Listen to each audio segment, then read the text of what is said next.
Good morning to all of us present in this webinar. My name is Ritik Bhardwaj and I am a student of class BTech first year from Electronics and Communication branch. And we all are here for organize on the COVID-19. How can we develop our skills and how can we survive in this hazardous situation? So आज के time पर हम सब अपने TVs पर, news channels पर, Instagram पर, Facebook पर, सब जगह पर एक ही चीज देखते हैं, corona virus and corona virus. This is the only thing which we are saying, but now first I can explain what is the coronavirus. Any group of RNA virus जो होता है वो मतलब कॉमनली कोल्ड जो भी होता है वो कोरोना वायरस होता है. और कोरोना वायरस को जिस तरह से आज के टाइम पे दिखाया जा रहा है, जितना हजार्डिस को बताया जा रहा है, बट एक्चुअली में इसका एक दूसरा पॉइंट ऑफ व्यू भी है. मैं आज आपके सबके सामने वो दूसरे पॉइंट ऑफ व्यू को, उस दूसरे हिस्से को रखने जा रहा हूँ, जो कि ये बताएगा कि क्या सच में वायरस इतना हजार्डिस है जितना इसे टीवी चैनल ने, न्यूज चैनल से बना दिया है. सो फर्स्ट ऑफ ऑल जो कोविड-19 इसे नाम दिया गया है, ये एक्चुअली कोरोना वायरस एक ग्रुप ऑफ वायरसेस होता है जो कि हमारे शरीर के अंदर पहले से बहुत सारे होते हैं. ऐसा नहीं है कि मतलब हमारे शरीर में ये कोई नया आ गया है, ये पहले से भी है और हमारे शरीर में इसको लड़ने की काबिलियत है. बस अभी हमारा शरीर इतना कैपेबल नहीं है कि जो इसे पहचान सके. So first of all, COVID-19, in which the Co stands for Corona, VI stands for virus, and D for diseases, and diseases start from 2019, so that's why it is called COVID-19. तो मैं आपको दिखाना चाहता हूँ कि जो corona virus है ये इतना डेंजरस, मैं बोल तो अब सब बोलता है कि टीम में कि कोरोना वायरस डेंजरस है, लेकिन ये इतना डेंजरस क्यों है? मतलब मैं क्यों बोल रहा हूँ कि डेंजरस नहीं है. अब आप सब बोल रहे हैं कि यार तो अजीब बात कर रहा है, तो डेंजरस है, बहुत ज्यादा है. आप जरा इसके मोर्टिलिटी रेट को देखिए, ये कितना है. 10 to 19% एज के लिए केवल 0.2% है, 20-29 के लिए केवल 0.2 है और इन सब के लिए 0.4 है, जबकि केवल 80 प्लस के लिए 14.8% का इसका मोर्टिलिटी रेट है, जो कि मोर्टिलिटी रेट इसका सबसे लोएस्ट है.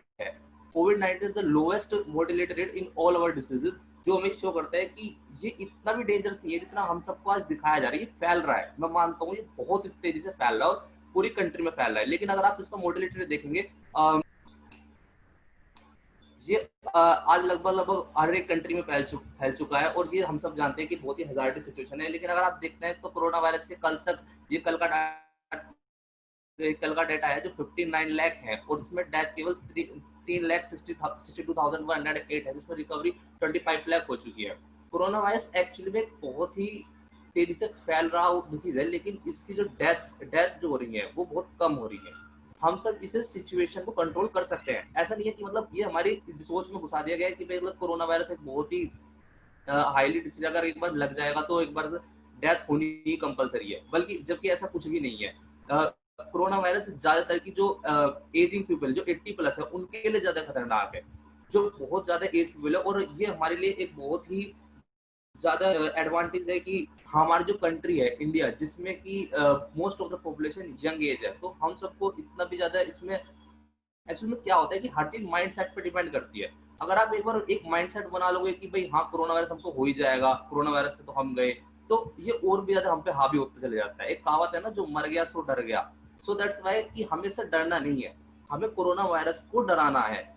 हमें कोरोना वायरस से हमें अपनी स्किल्स को घर बैठे, ये एक ऐसा टाइम मिला है हमें 2 मंथ 3 मंथ, बल्कि हमारे स्टूडेंट्स के लिए जो कि हम बहुत ही यूजफुल किसी भी काम को, किसी भी कोर्स को सीखने के लिए कर सकते हैं. और हमें अपने माइंडसेट को ठीक रखना है और इस कोरोना वायरस को दूसरी एंगल से देखना है, और वो है कि इंडिया के अंदर आज रिकवरी रेट 42% है, जो कि पूरी दुनिया के रिकवरी रेट, पूरी इंडिया के मतलब पूरे वर्ल्ड से सबसे ज्यादा है. और दूसरी बात, हम लोग क्या देख रहे हैं कि हम सब बोलते हैं कि केसेस बढ़ रहे हैं, इंडिया में केसेस बढ़ रहे हैं. यस, ऑफकोर्स केसेस बढ़ रहे हैं, हर 6,000 7,000 पर डे का 8,000, लेकिन आप लोग केसेस देख रहे हैं, लेकिन इंडिया में पर डे टेस्ट भी तो बढ़ते जा रहे हैं. पहले इंडिया में 10,000 टेस्ट हो रहे थे, 10,000 में से 1,000 को कोरोना वायरस हो रहा था. आज इंडिया में लगभग आज के टाइम पे 1 लाख टेस्ट डेली होते हैं, जो आज की न्यूज है, 1 लाख टेस्ट डेली. और उन 1 लाख में से केवल 7,000 पॉजिटिव एक्टिव केसेस होते हैं, और 7,000 में से भी ऑलमोस्ट 80% ठीक हो जाते हैं. हमें अपना माइंडसेट ठीक करना होगा. कोइन का दूसरा पहलू भी हम लोगों को देखना होगा. एक्चुअली में टेस्ट बढ़ रहे हैं, ना कि कोरोना वायरस के केसेस बढ़ रहे हैं, लेकिन उतने रैपिडली नहीं बढ़ रहे जितना हम लोग सोच रहे हैं. हमें अपनी सोच को ठीक करना होगा. हम इसके सॉल्यूशन पे चलते हैं. अब वैसे तो जो इसका कंप्लीटली सॉल्यूशन है कोरोना वायरस का, वो आज के टाइम पे वैक्सीन ही है. अगर